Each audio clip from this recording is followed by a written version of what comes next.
It is always good to do this with you. Always. And I always enjoy the review of the Open Heavens Daily Devotional. It's a beautiful Monday morning, May 2nd, and we're talking about stop lusting. Yeah.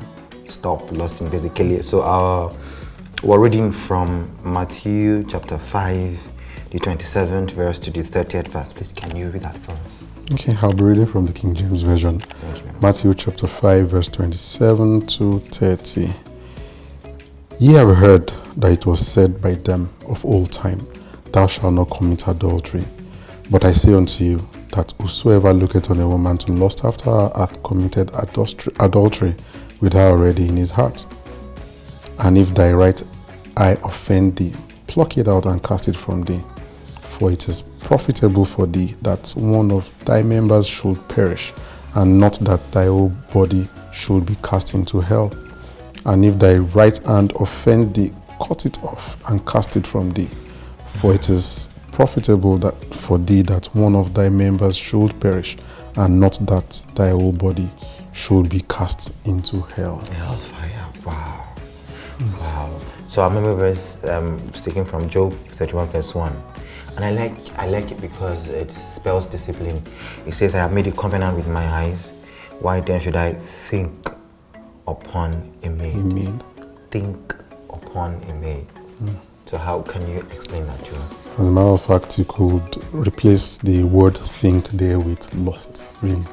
More or less what he's saying is, why should I lust after? Because lust comes from the heart, and of course the thinking, of course, it comes from your heart as well. So it's pretty much saying, I would not look upon a woman to lust after. And interestingly, if you look at what Christ was saying about adultery here, or let's even say sexual immorality of any form, that the moment a person looks onto a woman to lust, so that you need to underline that. So your intent of looking, or the intention of looking is to lust, then at that point you might as well have even just committed the act physically as well.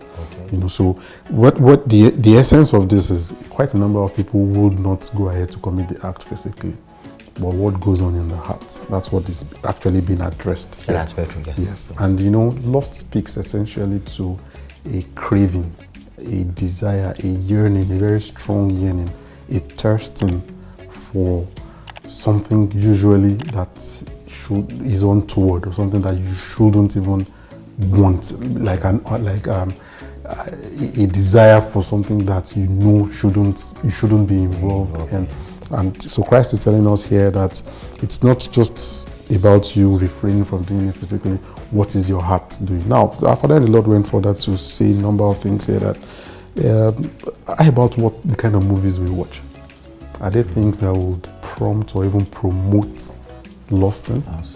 Right? What the kind of music you listen to? So some people will be like, well, it's just music. You're listening to some funny lyrics, and you say, well, it's just music. It's not just music, because the lyrics are seeds that will be planted in your heart, and then they will bear fruit at some point, and the fruit will be lost when you listen to it. Yes. Okay. And one proof of that is, you just probably if you had that experience before, that you're just doing something one day and then something else comes to your head. I'm like, how did this get into my mind? It's a seed, because it's been a seed that has been planted, and at that point, it's bearing fruit. At that point, it's bearing fruit, and it doesn't require you to do anything. All it's required is just for the seed to be planted, to be allowed. So the thing is, we should not allow our hearts to dwell on such. The moment your heart is allowed to dwell on things that you shouldn't dwell on, then you have lust already coming up.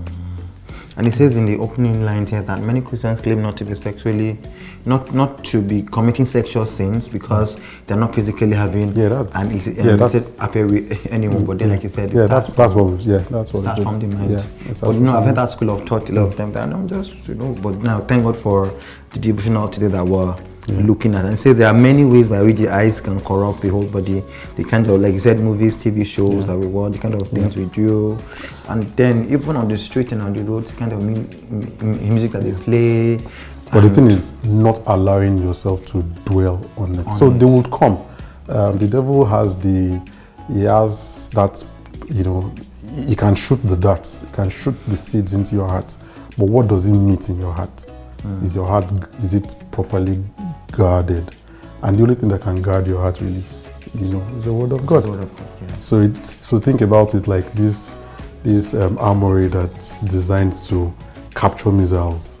So missiles can be fired at a city or at a nation, but do you have the mechanism to capture it and destroy it before it does any damage to you? And that's what the word of the Lord, that's the word of God does. So we can conclude by saying that stop lusting, like deliberate about it, put an effort into it, be disciplined about it, don't allow it. But you know what? You can't just do that without the power that comes from the word of God. Exactly. It's not something you can will mentally and say, you know what, I'm good. No, you need it spiritual. You need the power that comes from the word of God to liberate to do that from that. Yes. Thank you very much for explaining this to us. God bless you. God bless you too, sir.